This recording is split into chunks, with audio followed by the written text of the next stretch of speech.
ชีวิตคนเฮาก็ซ้ำนี่สำเร็จเขาก็อิจฉาล้มเหลวมากเขาก็ดูถูกตอนรุ่งเรืองมีแต่คนตอมตอนล่วงลงมามีแต่คนเหยียบซ้ำยามมีเงินคำเว้าก็กลายเป็นปรัชญาบ่มีเงินเว้าปรัชญาเขาก็ว่าปัญญาอ่อน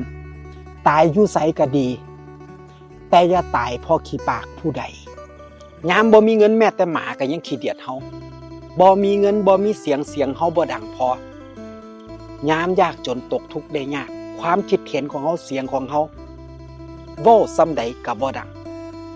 ต่อให้เฮาสิเว้าถูกปานใดก็สร้าง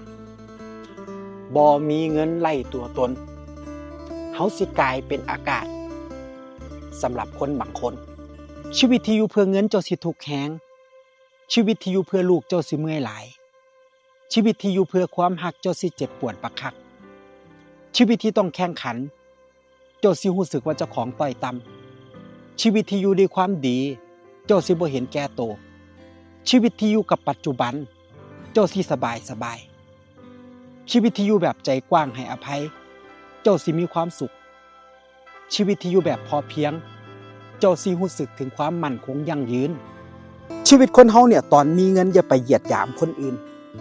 ตอนเบิดเงินก็อย่าดูถูกเจ้าของ